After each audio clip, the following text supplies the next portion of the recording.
გამარჯობათ, მოგესალმებით მეგობრებო, ახლა მინდა შემოგთავაზოთ ჭადის გამოცხობის რეცეპტი.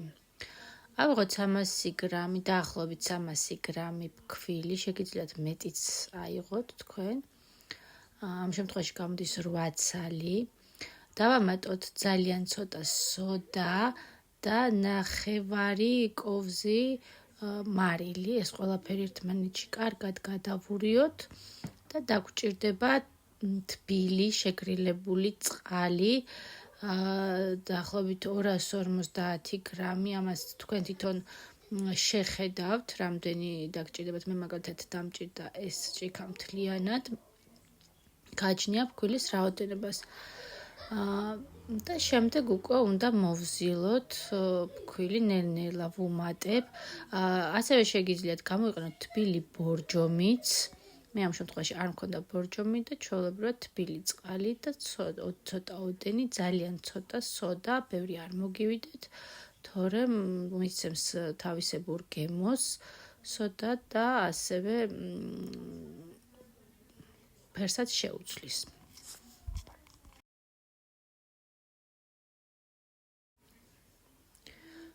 ცომი უნდა ვზილოთ კარგად, სანამ არ შეიკვრება ცომი, არ უნდა იფშვნებოდეს, უნდა იყოს ოდნავ სველი კონსისტენციის.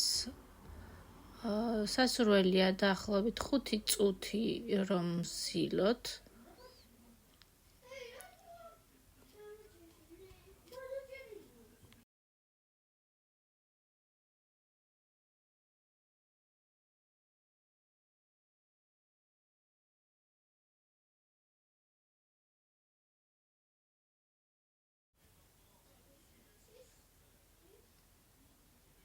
ამ შემთხვევაში ცოტა კიდევ აკლია წყალი, მე კიდევ დავუმატე და საბოლოოდ გამომივიდა ასე ოდნავ წყლიანი უნდა იყოს და დავაყოვნოთ ცოტა ხანი. შემდეგ უკვე ვაცხელებთ ტაფას და ვასხავთ ზეთს. ცომიდან ვიღებთ პატარა ბურთულებს და ვაძლევთ სასურველ ფორმას. შეგიძლიათ მისცეთ მრგვალი ფორმა, შეგიძლიათ წაგრძელებული და ასე შემდეგ. თქვენ როგორც გაგეხარდებათ.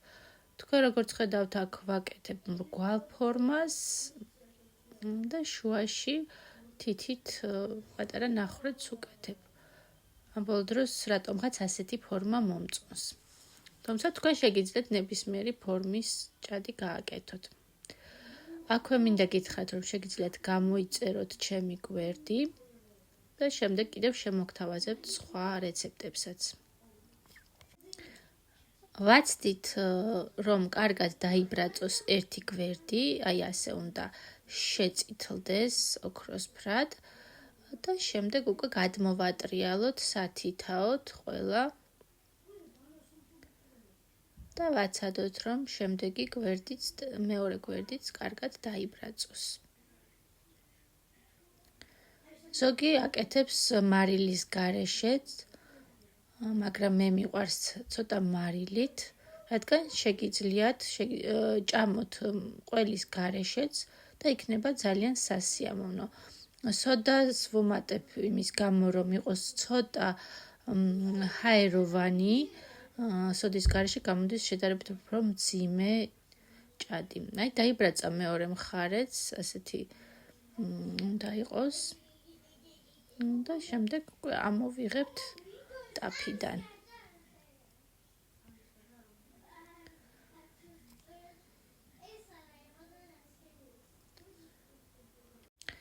ასევე მინდა გითხრათ, რომ ჭადის საიდუმლო, გემრიელი ჭადის საიდუმლო იმაშია, რომ უნდა ფქვილი იყოს აუცილებლად ახალი და ძალიან კარგი ხარისხის. მაშინ გამოდის კარგი, ნამდვილად გემრიელი ჭადი. შემდეგ უკვე რაც დამრჩა ცომი, იმითაც კიდევ გამოვიდა 3 ცალი და სულ ჯამში გამომივიდა 8 ცალი. შემდეგ შეგიძლიათ ყველი სულკუნი, იმერული, რაც გაქვთ გამოიყენოთ და მიირთვათ ერთად. მე ვაკეთებ ამისგან სენდვიჩებს, ვჭრი შუაზე და მასში ვათავსებ ყველს. ასე გვიყვარს მეც და ჩემშვილებსაც რომ მივირთვათ ყველთან ერთად შუაში ჩადებული.